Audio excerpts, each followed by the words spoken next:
Most small business owners don't fail because of a lack of passion. They fail because they're running blind. I'm Mark Andersen, and I help small business owners make data driven decisions using the information from their accounting records. My mission is simple. I want to make a dent in the small business failure rate by teaching you how to use your finances to make better decisions. Welcome to Business on the Run.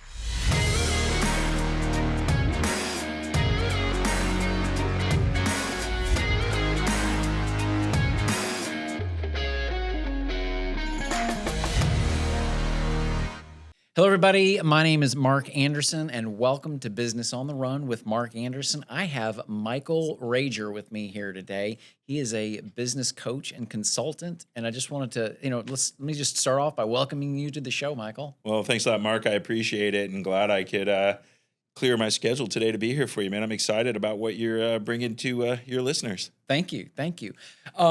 You've been in the business world for quite a while. Can you kind of give us the 2-3 minute snapshot of your career and how you got to where you are? How I got here, that's probably a little bit longer than that. But when it comes to business coaching, I'm one of the few business coaches that's been around that's actually probably built and sold a company. My partner and I've got a master's degree in trout biology. So hence my coaching company is called Teach Your Business to Fish. So I was a fisherman. What we did back in the late 80s, early 90s was we did environmental oversight on very large oil and gas pipeline projects. And we started a company that provided those services to most of the big pipeline companies around. We built it up pretty well. We did a lot of consulting with a couple big engineering companies. And in 2000, we found a buyer. Buyer bought us out.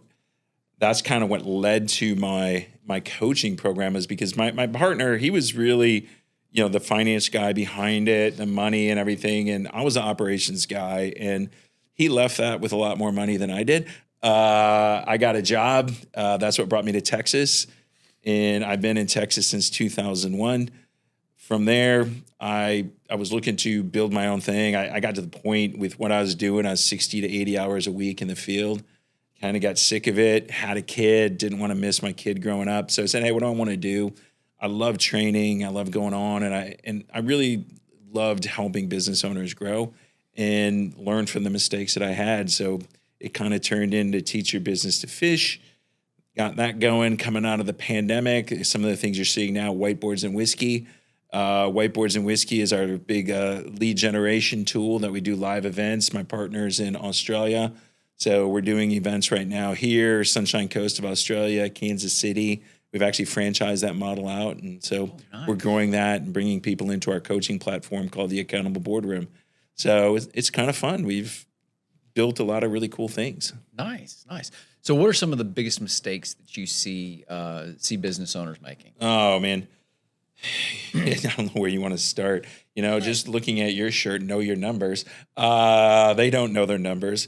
I'm a very big advocate. There used to be a TV show called The Profit with Marcus Lemonis. Yes. And he talked about the 3 Ps, people, product, process. But when he went in there, he always talked about numbers, understanding your numbers and where they are. What happens, what I see is most business owners, when they build something, they build themselves into where they're the bottleneck of the whole business.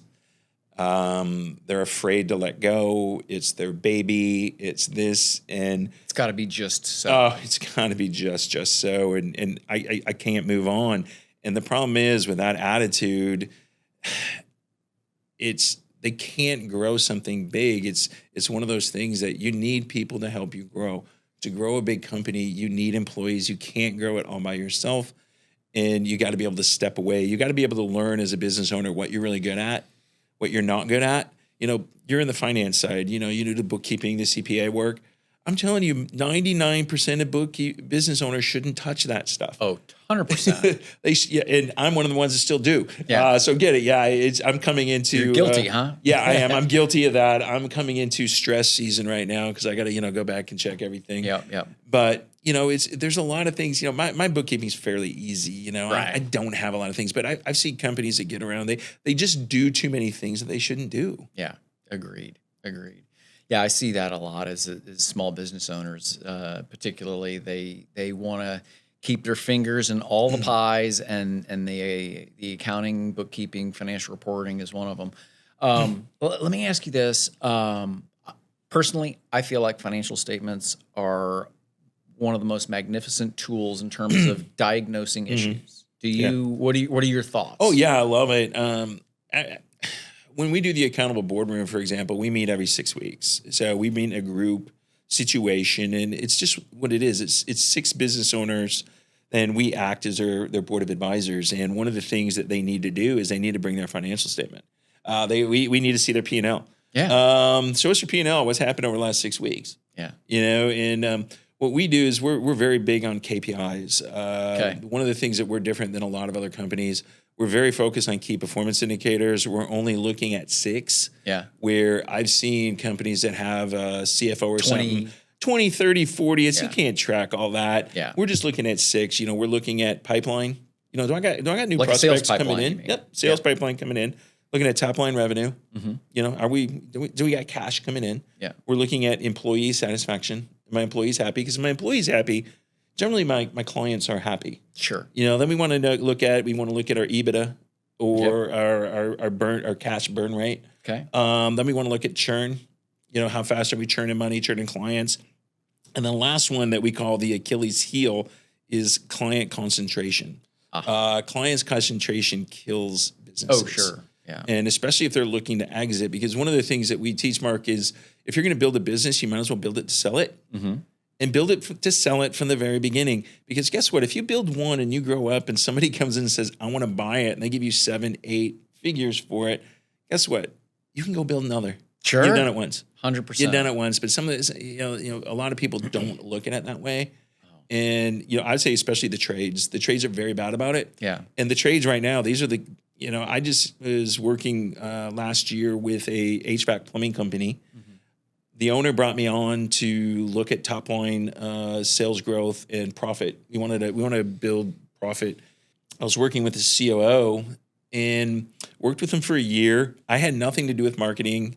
He had another company work with him on marketing. And what happened was we were looking at the amount of times the phone rang per month to what revenue was. So we were able to go figure out how many times the phone rang, how much money came in. Well, the number of phone calls went down 15%. In the year we worked together. Revenue went up 4. 15% less phone calls. Revenue went up 4. We got very good at looking at things that business owners don't look at. Cross-selling, upselling, downselling, subscriptions. We stopped discounting. All these things that we needed to do. Then all of a sudden, I get a call from this guy. He's a good friend of mine. He and I smoked cigars, for years. And he's like, dude, I got some bad news. And I go, what's that? He goes, I got to fire you. And I go, what? And he goes, it's not because you're doing well. It's, remember, we built this. I brought you in because I wanted to hire you to help me acquire some other businesses and sell for 30. Well, somebody just came in and offered me $25 million. It was too hard to turn away. I'm going to take it. And he goes, unfortunately, the only one losing here is you. And he goes, you did such a good job. And part of it is because our leads went down, but revenue went up. Yeah. And that was because you got really focused in on our operations and you were helping our guys figure out exactly what to do. And so, it was a good thing, Yeah. That's a cool story. And I tell you, I love talking about exits because, and I will say this, the one thing I think after, you and I had coffee last week, our first time for us to meet, and kind of continuing on that conversation, I feel like your clients are probably a little bit bigger than my typical client. But the one thing that I would say, I talk about this online particularly a lot, and that is why not be ready to exit the business, to sell the business and be ready for it, because somebody might walk in with $25 million and go, hey, I want your business. I want your business. I heard, when opportunity knocks, it's too late to prepare. Yeah. You've got to be prepared when that opportunity knocks. Yeah. But, just going back to what you said is when I started Whiteboards and Whiskey, I started it in 2022, right? And in about 2023, we started charging. Yeah. And there's a company, one of the guys came and he was the very first one that actually paid for a ticket. Okay. So I was doing it for free. I was doing this, just trying to get some stuff going. I had this guy pay for a ticket. He was doing about $300,000 a year. His business just got valued at 3.5 million. Okay. He'd worked with us for over 2.5 years. So went from 300 grand to 3.5 million. Yeah. He's looking to exit. But he's one of those guys, Mark, he's 7 years in business. Yeah. The first 5 in business, It's a grind. just grinding. Yeah. And he's still grinding.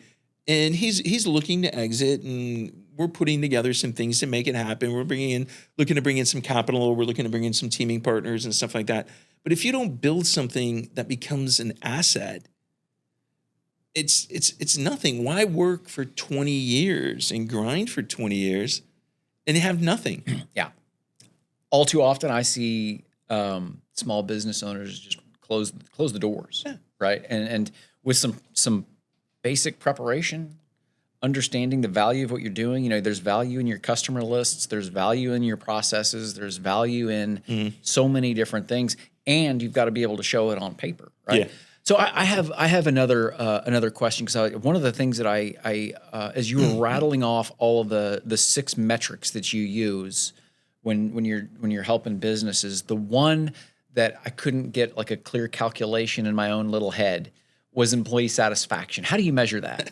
There's something called Net Promoter Score. I've heard of it. There's Okay. a few different things that we're looking at. Yeah. We're really just going in and interviewing our employees. Okay. We just want to know, are you happy? Yeah. What do you like? What don't you like? How can we make it better?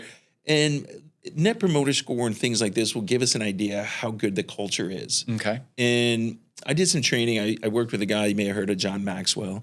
And John used to say that culture eats talent for lunch. You could have people that weren't as talented as other people, but if you had a great culture, Yeah. the business would skyrocket. And that's so true. So you really want to make sure that your employees are happy, because like I said earlier, if your employees are happy, generally your customers are happy. Yeah. It just moves forward. And it used to be in the old days, it was, you remember when we were younger, the customer's always right.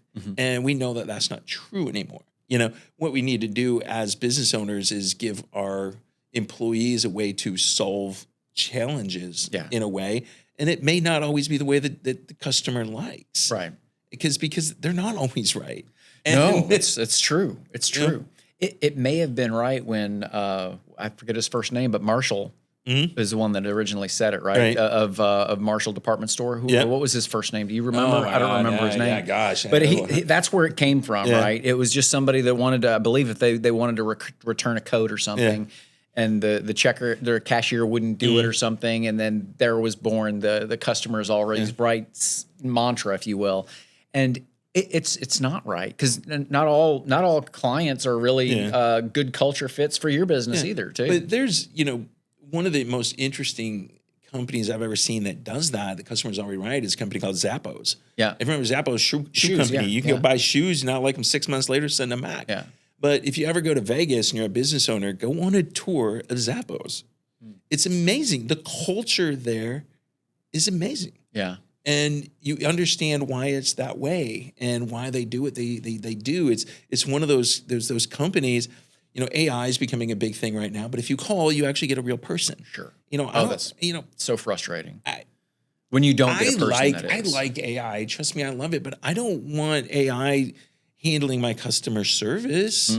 I don't want AI calls blind and cold. All you're doing now is pissing me off as a customer. Agreed. And, you got to look at these things will get better. You think you're making things better right now, but a lot of companies, we see it all the time that they'll jump on things and they just don't use tools the right way. And AI's, it's just a screwdriver right now. Wait until it's a hammer. Yeah, we're trying to use it as a hammer, but You were talking about looking at the P&L earlier. When you're evaluating a business, what kind of time do you spend looking at their balance sheet? We spend some, not as probably much as you do. I really want to see trends in their P&L statement. Okay. I want to see it. I'm going to tell you, out of all the things that I do, my weakest side is the finance side. I got some guys in part of our team that's their strength, and we bring it up. But if I can go see, quarterly P&Ls and I can see what's going on with gross, I really like to look at gross profit margin. Oh, yeah. If GPM's growing, we see things happening, that's good. But what amazes me is how many times I get P&L statements and they're awful. Yeah. They got the wrong things in the wrong places. I've got, I'm bringing on contractors, and contractors are in salaries. It's like, no. We don't use these contractors unless we make a sale. That needs to go up in our COGS. Mm-hmm. And, go talking to customers, and they don't even know what that is. Yeah. So but it's even $5, $10, $15 million customers. Yeah. Don't know. Wow. That's so surprising to me. I mean, I thought that was, relegated to the smaller, more mom and pop type shops. Oh, no. That's crazy to me. Wow. No, it's amazing. Once they start getting serious and they go bring on a professional, and they start talking to them and they see what's going on, then they get better at that. But it's amazing. Yeah, you see a $5, $6, $7 million customer and their P&L statement's wrong. And usually when we can tell is we'll ask them, hey, who do you get your financial information from? And if all they say is their CPA, we know that we're going to have to go look at stuff. Because, as you know, CPAs are consistently looking backwards. They're looking to save tax. Yeah. They're not looking as a CFO. They're not looking forward. They're not looking at things, on what do we got to do to grow this company and grow this company financially. So usually what I see is I see a, $10 million company, and I go looking at their P&L statements, and I'm like, oh crap, I got to go dig around in here to see how much stuff they're hiding, because they don't want to pay tax. And they're like, well, why do I want to pay tax? I go, well, if you want to expand and you need money, you better show the bank you make money. Yeah, that was actually going to be my next question. So when what kind of consequences are these people, these business owners paying when they go to the bank for funds? Yeah, they're getting killed. Yeah. It's okay. Do we got to go back? Do we got to redact financials? Do we got to do something? I've had customers that they come to me and say, hey, I'm looking to sell. Yeah.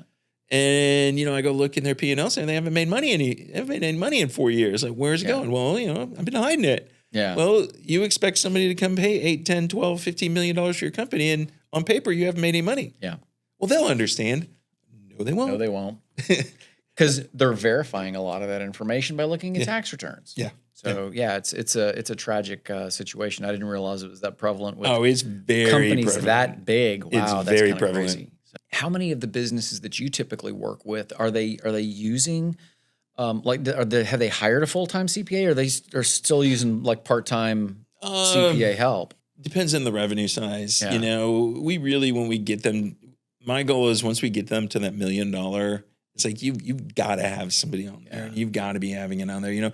We've got some really good lawyers that we work with that are very knowledgeable of tax structure and stuff like that. And it's like, look, we want to help you save tax. We want to make sure that things are right, but we want to make sure we set your company up right. Yeah. So the numbers that we need to be seen are seen. And so once we get them through that curve and they start growing and they start hiring people, it's like, look, you've got to go do it now. Yeah. You just can't. There's just too many things that can go wrong. And, nobody wants that letter from the IRS. Nobody wants this, that and this and that. When you get to my age, you've always been audited at least once, and it's never fun. No matter how much you give them everything you're supposed to give them. Yeah. They're going to find something just to make you mad. But it's once they get to $1 million, all of our customers, we're really pushing them to it. You need to get there. We've got to really understand how to increase profit, because that's what it's about. It's not revenue. And, I'd rather have a $500,000 company doing 50% profit, than $1 million company doing 10. Yeah. It's let's go look at that and figure that out. But it's as we grow with them, we really push to bring in the professional help. You need the CPA. Yeah. You need the lawyer. You need a professional banker.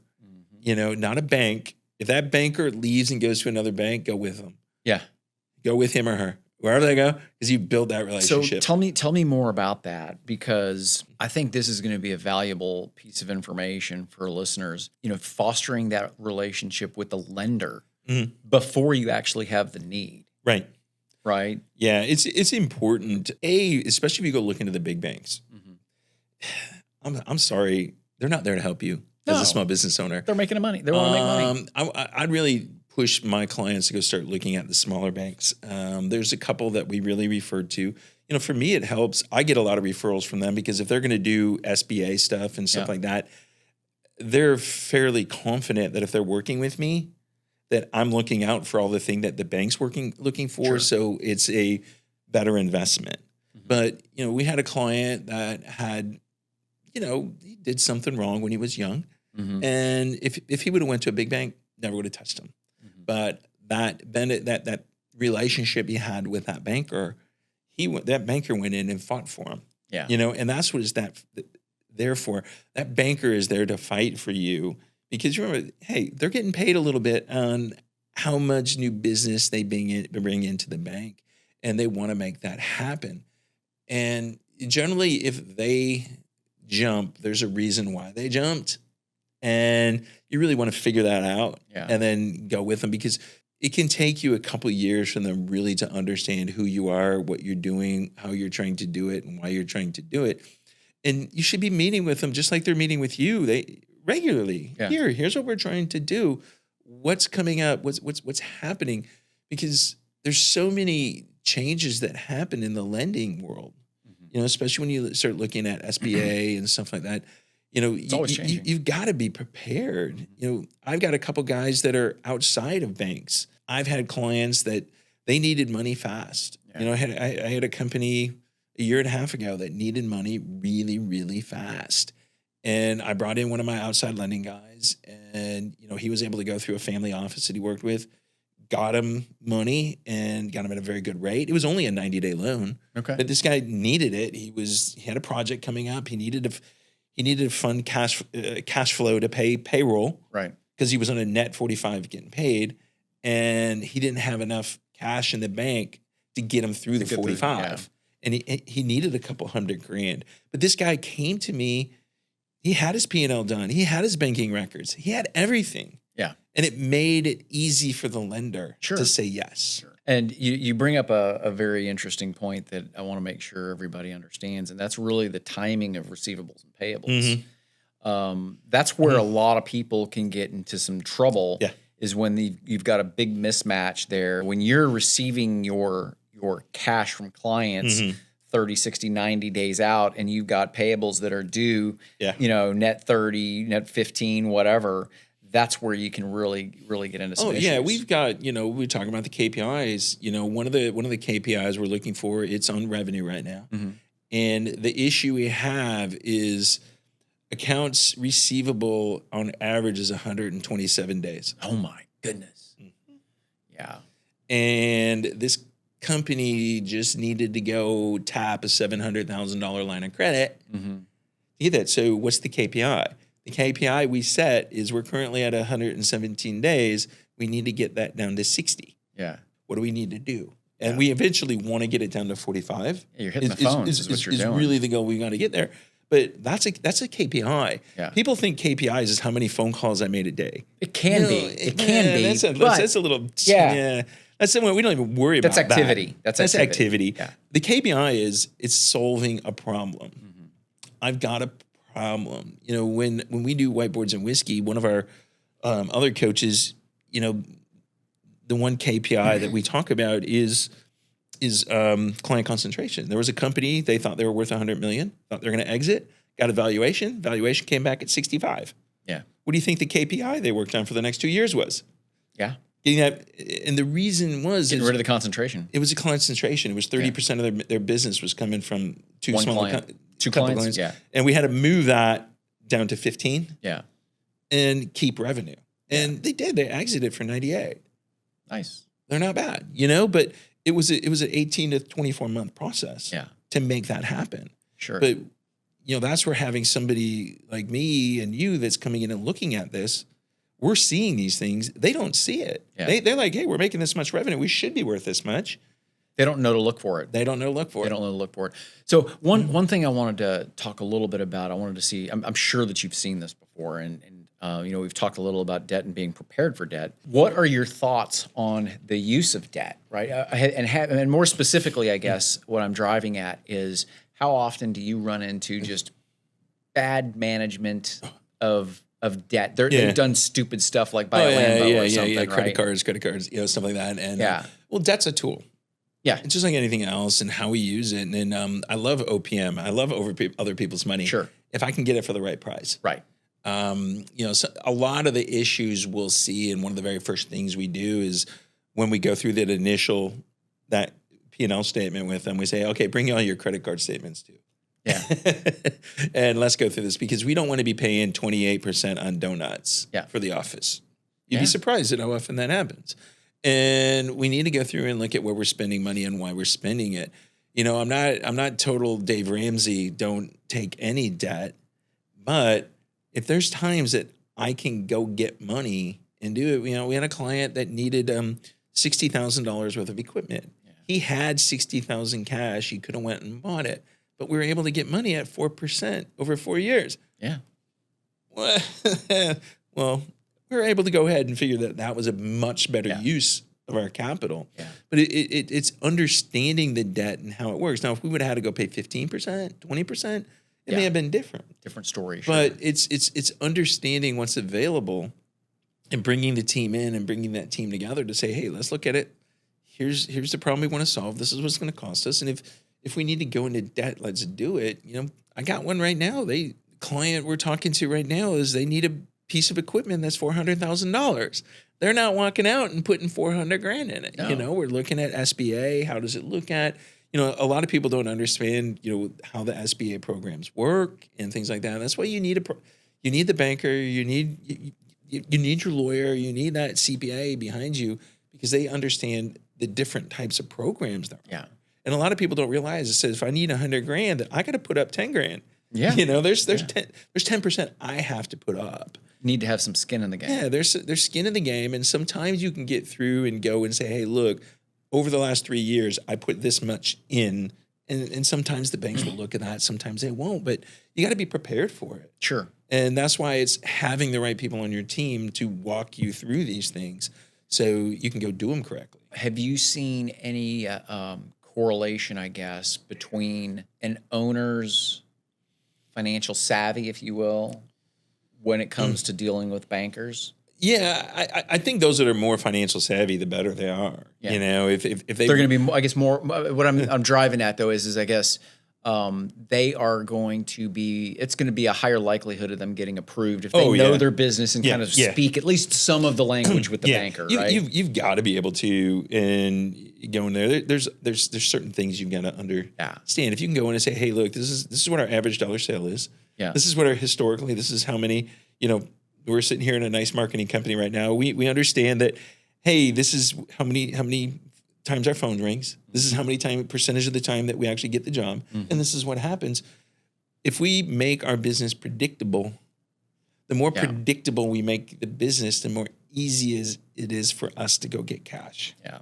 Predictability equals cash no matter how it is. Whether it's coming in through sales or I need to go get it from a bank. So you talked a little earlier about gross profit. Mm-hmm. And I totally agree with you. It's one of the, I tell you, when it comes to like managing clients and even my ops team, that is the number one thing that we're always looking at, right? Makes perfect sense. But talk to me past that gross profit line a little bit. Do you ever see, what do you see and often advise small business owners or your clientele on identifying, I guess, being overhead heavy?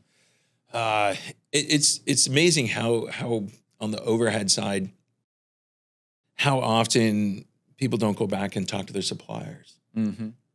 Let me go. There's a lot of times you can go back to your suppliers. You can renegotiate contracts. Sure, you can get there. There's early on one of my clients, their credit card fees.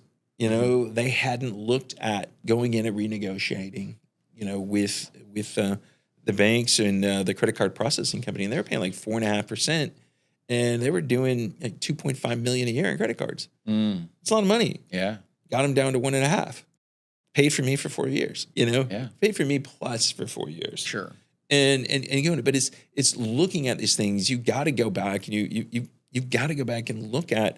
What are my insurance costs? Where are they? Where do I need to go back? Where can I look at them? Yeah. Let me go back. Let me look at my internet costs. Yeah. Let me go see this stuff. Let me go back and look at, hey, my commercial insurance. What's changed? What's out there? Why is it there? And you need to do this close to annually. Yeah. It's worth it to just spend the time because you make 0.5% here, 0.75% here. It adds up. As a business owner, that adds up. And as the more money you make, the more that is now for you. Yeah. And it all goes to the bottom line. Yeah. And they forget about this. It's not they get lazy, they get busy. Sure. And they get busy a lot of times. Like I said, the owners aren't looking at the right things and they become the bottleneck. It doesn't happen. We need to remove you as the bottleneck and put this in. Let's just put this stuff in your calendar. Every March 1st, let's make a phone call out to these people. Yeah. Let's go see what's out there. Let's go call them. Cool. Yeah. It's easy. Yeah. So tell me more about what was it? Whiskey and cigars? What was Whiteboards and whiskey? Whiteboards and whiskey. Yes. Yeah. So tell us a little about that. Yeah. Whiteboards and whiskey. In the coaching business, I've been in it for a long time. I got back in it into it in about 2010. I started with a franchise coaching company. I worked for a guy that owned the franchise. He and I didn't see eye to eye, but our main way to bring in businesses was lunch and learns. So, but who are we bringing in at lunch and learns? Broke business owners that were hungry. All right. Now, I really want to work with 7-figure plus business owners. That's really where I really like working with. If I go to somebody and I see our marketing guy over there and I'm just going to get him to nod his head. If I invite you to a lunch and learn, are you really excited about that? He gives me a little, If I say, hey, what are you doing Wednesday night? You want to come out to a whiskey tasting and we're going to do a whiteboarding session and find your number one challenge and maybe solve it. He's nodding. Yeah. It's way more fun. And here's what happened is I spent all that time in the oil and gas business and it just wasn't fun anymore.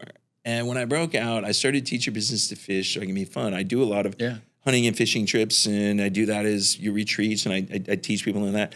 But whiteboards and whiskey came out of the pandemic and I'm like, all right, we're coming out. We were not really shut down as the rest of the world was here in Houston. We were still doing things. I said, okay, what can I come and what can I create that can be fun and be different? And so that's what it was, is we come together. We work with Federal Grill up here. So we get some pretty nice old fashions and occasionally we get whiskey sponsors, but we have a couple drinks and we talk about it. We go through those 6 KPIs. We talk about building a world-class business. We whiteboard. We really do. We go through a whiteboard and say, hey, this is what's going on. Here's how you need to look at it. What are you doing now? Why are you doing it? So in these sessions, do you find that people are they free and willing to just kind of open up with their problems and they just spill it? Yeah. We go through those 6 KPIs and say, if you had to solve one today, which one is it? Yeah. Okay. And the answer is always the same. Yeah. And what is it? Pipeline. Yeah. A business never feels he's got enough business. Business owner never feels he's got enough business. One guy I used to know, he had a very simple mantra that he went by, and it said everything starts with a sale. Yeah. So unless you have a sale, you've got nothing. Yeah, but I think business owners, we always want more. Sure. And I think I proved with the plumbing and HVAC company that we can make a lot more money just by fixing operations. If we've got things built, but it's business owners. I've been in this industry a long time, and the one place they've got burnt the most has been a marketing side. They've spent a lot of money on marketing, and they have gotten nothing from it. Yeah, and they are very sorry guys over there. Yeah, they're very leery of it. Yeah, I'll certainly admit to being a little leery of it too. Yeah, I mean, I think any small business owner that has spent money and effort in advertising and marketing has probably been burned, maybe too strong a word, but has spent money that maybe they didn't get the return they were hoping to get. And any metrics or advice that you have around the marketing? I think it's the messaging. Yeah, it's one is I'll bet you 95% of the businesses out there have no idea who their customer really is. Yeah. And so do you help them then create like an avatar of who these people are? Yeah. My mentor is a guy named Adrian Alsh, and Adrian passed away this last year. And I think people, if you don't know who Adrian is, you probably should look him up. But we call it the 2 magic questions. Okay. If you can solve the 2 magic questions, you'll solve a majority of your marketing company. The first one is what does your customer have that they don't want? Okay. What do you have that they don't want? It's easy. Next thing is, what do you want that you don't have? Okay, so we look at Adrian created something called the conversion equation. So we've got to interrupt We got to engage, educate, make an offer.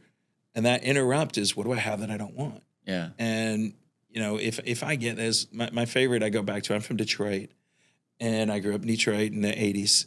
And the easiest thing that most everybody remembers is Domino's Pizza. Mm-hmm. What was the original? Do you remember what the original offer was for Domino's Pizza? The original offer? Yeah. Oh, 30 minutes are free or something. Yeah, 30 minutes and free, right. Who was their customer? Domino's was located between Eastern Michigan and University of Michigan. Okay. And University of Michigan was the biggest pot smoking company place in the world. And their clients were hungry, high college students. There you go. Got the munchies. They just wanted cheap pizza. And it was brilliant. And fast. I'm hungry. I'm hungry now. Get it to me. And 30 minutes are free. Made them. Yeah. And you can go out and look at this at tons of places. We really help a lot of where I go, and I'm pretty good at the messaging. I'm not the guy that you want creating all this stuff. Right. But I'm the guy that comes in and say, hey, look, this is really who your customer is. Yeah. You're not talking to them the right way. Yeah. You've got to start looking at it and where they're at and meet them there. And you got to make it, and this is one of the things Adrian used to teach, is you got to make it so stupid that if they don't hire you, they made the wrong decision. Yeah. And it's not easy, but it's not rocket science either. And it's just getting there. And, I remember when I started networking and I used to get in there, and it was always, you go to the networking group, and we talked about this the other day. I'm not a very big fan of the 3-letter networking groups. And you go there and it's, I'm the branding guy. I'll create your website, your logo, and your business card. And it's like, oh my God. It's like during the pandemic, there used to be a thing called Clubhouse. I don't know if you remember that.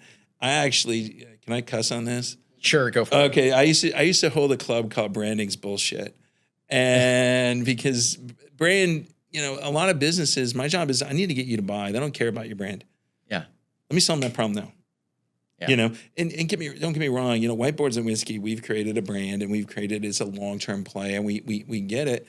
But we know what business, we know what business we're in, and we know what we're trying to do and how we put it out there. Branding's changed a little bit more, and it has to because of AI. AI is definitely changing it. There's so many people that, AI, they think it's going to solve everything, and it's not. It's another tool. But I'm telling you, AI better know who you are going future, because, things like Google search and stuff like that, that's all going to be done through ChatGPT. It's going to be done through Claude. It's going to be done through Gronk. And these things need to know who you are. Yeah. And go from there. But there's just so many things that, business owners just get caught up in. I agree. It's funny that you mentioned that, because I'm going to tell you a little about an experience that I've been having with AI, right? I've had some people say, I've been using ChatGPT. I've had people say, yeah, you need to go to Grok, or even Claude. Have you heard of Claude? Okay, everybody's telling me that those are way better than ChatGPT. I don't know if that's true or not, but the biggest reluctance that I actually have is that ChatGPT knows me. Yeah. It's like I've been using the same subscription for a very long time. It knows all of the conversations that I've had with it. It knows. So when I ask it to do something, I don't have to fill it in on what's going on, right? It already knows, and that saves so much time. Well, it's just each one of them does things a little bit different. Sure. And I'm not a big X guy, so me using, Grok's probably not going to happen much. But the thing I am looking, there's this new thing called like Grokopedia, and I may go create a Grokopedia site to do that. But I've used Claude, and I just wanted to use Claude because I wanted to compare the type of things it gave me compared to Chat. And share with me, here, I created this over here. Yeah. I'm going to give it the same prompts and see what it creates. Yeah. What's the difference? Not much. Yeah. Not much. But, I've worked with law firms and stuff. Like Perplexity is a big one for them. Yeah. And Perplexity, just because Perplexity is made to bring in the actual citations of stuff. So we were like writing articles and we were writing stuff, and it makes it a little bit easier, or you're a little bit more confident that what it's giving you is factual. Sure. Because you can, perplexities based on that a little bit. You're able to go and, hey, give me the citations for this. Yeah. And if you ever do stuff and publish it and don't go check the citations, that's your own fault. Yeah. Yeah. But it's just, again, using it as a tool, and it's fun. I told you I'm building this big thing, and if I didn't have AI, I don't think I'd ever be able to do this presentation this week. Mm-hmm. It's saved me so much time.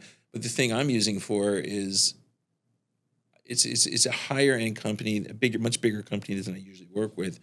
I want to make sure I'm asking the right questions in ways that are not going to come off as accusatory and pushing. They got organizational drift, and it's just something when bigger companies get together, they keep doing the same thing that they've always done, but they just do it a little bit different all the time. Mm-hmm. And now it moves away from what they used to do. Yeah. And it's far enough away that it causes problems. Right. Now. And, we're looking at that. And I've worked with that before, but AI has been I've been utilizing it. Hey, help me get bigger. Ask me questions. Have me answer your questions. And then make me better. So are you helping some of your clients to also implement AI into their system? How are they using it? How are you? With me is just teaching them how to prompt it. I had a lady. The prompts can be huge. Yeah. I had a friend of mine, Afa Roach. She was on when I had the TV show. She was one of my guests, and I took a couple of her AI classes, and people didn't know to do this. And Afa, this is the first thing she told me to do was ask ChatGPT what it needs to know about me, and have it give me 10, 15 questions, then go take the time to answer them and then feed it back. And so with me, I've actually got 3 voices that I utilize in ChatGPT. So I just got Michael Rager, and here's what I do.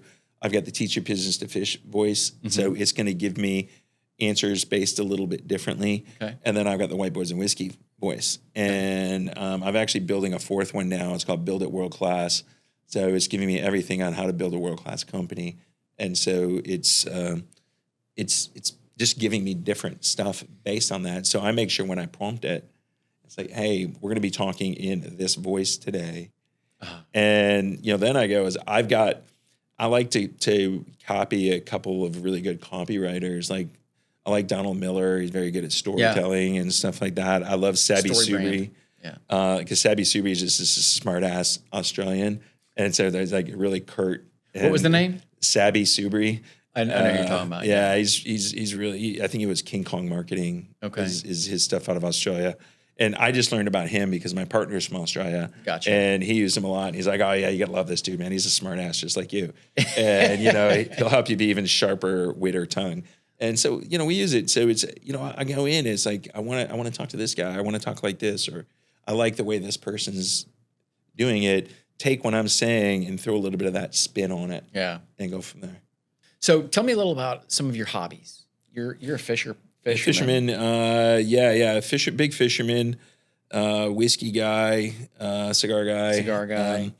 It's kind of what I did when I built everything. It's funny, when I built Teach Your Business to Fish, part of it was I would read fishing magazines and I would see business solutions into why things were going. So it made sense. But for me I had my son at the time. He was like 1 or 2, and I was sitting down.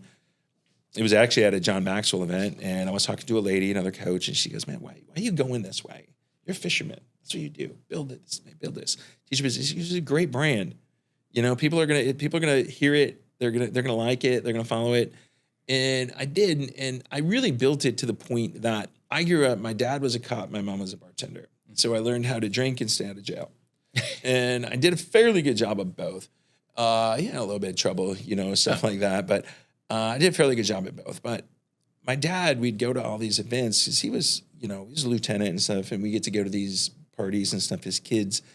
And I'd walk in and I'd be like mortified to these people, as lawyers and judges and stuff like that. And here I'm a 13, 14, 15-year-old kid just terrified of these people. And I'm like, I never want my son to not be comfortable in those arenas. So I wanted him to be able to go with me on all these things. And so I started bringing my son around and stuff at 7, 8, 9 years old. He's going to be 15 this year. And like for his 13th birthday, a few of my clients, they helped pay for his 13th, birthday trip to Louisiana to go catch tuna. Nice. And stuff like that. But, hey, when they see him around, like, hey, Cam, how's it going? How's this going? You know, they're talking to him like an adult. Yeah. He you know, and I built it so he could, you know, be comfortable with it. You know, the cigars and old fashions, I built another, like I said, I don't like the 3-letter networking group. We created something called the Whiskey and Wisdom Collective. That's my downsell. So somebody comes to Whiteboards and Whiskey, if they're not ready to come on as a coaching client and they want to stay in our little world, we invite them to this. And it's very unstructured networking. Okay. I mean, it's unstructured to the point that I get up and I give a 30-second to 2-minute, hey, this is what's going on. And go, but over the last 3 years, we've done almost 8 million in referrals. I mean, just on my way over, I just called one of the guys as part of my group.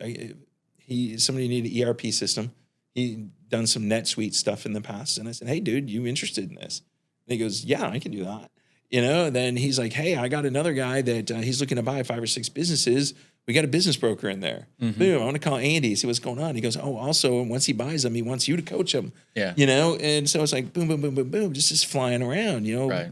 My lawyers, you know, they're working on 2 deals and, you know, helping 2 of the other guys, you know, my clients finalize the sale of their business. Yeah. And so we're just seeing it just happen. And it's not structured. We get around and we smoke cigars and drink old fashions. Yeah. And we talk. So it's a mechanism. All of your hobbies are basically a mechanism for additional you know, business activities. Yeah, we're doing a trip. We call it our trip to Tuna Town this year. So we're going to go to Venice, Louisiana. We're leaving here on a Friday morning, get to Venice Friday afternoon, watch the boats come in. We're going to do steaks and cigars and stuff. Do a little bit of training, you know, because they got their CPA. They need to write this whole trip off. It's, you know, it's $2,000. You know, it's a couple grand for it. But we'll do a little bit of training. Amongst other business owners. Next day, we're going to go tuna fishing. We're going to come back. We're going to eat some sushi. Life's going to be good. We're going to have some more whiskey. We're going red fishing the next day. And we're going to red fish. We're going to come back. We're going to talk about that. Then we're going to drive back home the next day. Cool. I mean, just imagine hanging out with 10 other business owners that are just out to have fun. Yeah. I'm not there to push you. I'm not there. But we know what happens. Right. We've been doing it enough that we know business happens. Of course. Yeah. You just get to be better friends. You know, I think our when I put the Tuna Town together, it says, imagine what you can get together within 48 hours that most business owners try to build relationships over 5 years. Yeah. You know, you spend 48 hours with somebody, you're on a boat with them, you're this, you get to be buds pretty quick. Sure. You know, it's even more fun if they're throwing up. You get to pick them up, you know. When you have those embarrassing moments together. Yeah. We've had that. We've had a couple of things, but we've caught some big old fish. We've had some great times. Oh, I bet. Cool. Last bits of wisdom before we wrap it up. I think as a business owner, you got to have a plan. If you don't have a 2 to 3 to 4 year plan, you're flying blind. Does that include a plan to exit? It should be. Yeah. I don't really say that you need a plan to exit. I tell people you need a plan to become world class.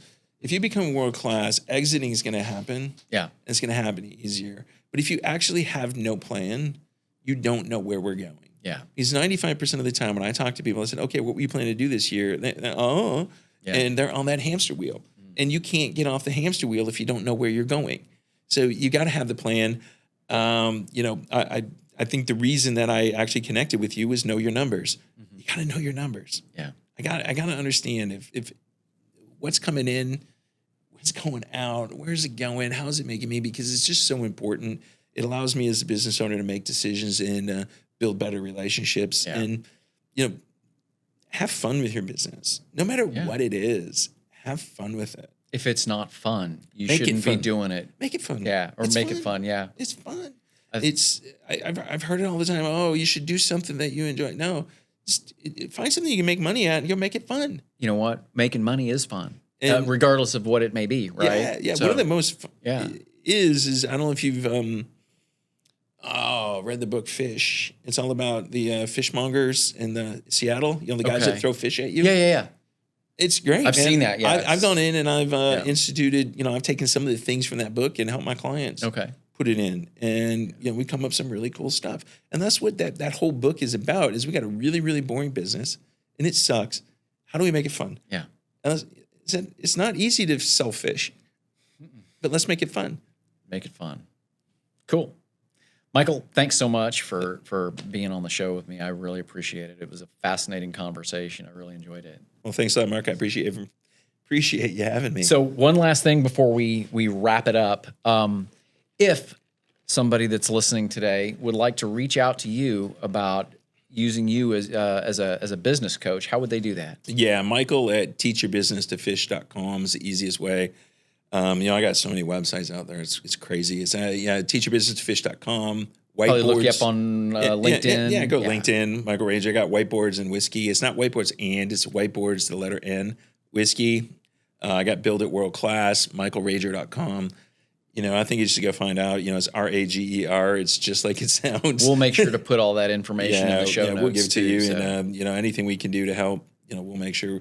We got a couple white papers. If you want to give them away, we'd love to have you give them away. Absolutely, as well. 100%. If you could email those to me, I'll make sure we get those definitely out there. Okay, cool. Thanks a million. Well, thank you. That's a wrap on today's show. Thank you guys for watching. Can't wait to see you guys on the next episode of Business on the Run with Mark Andersen.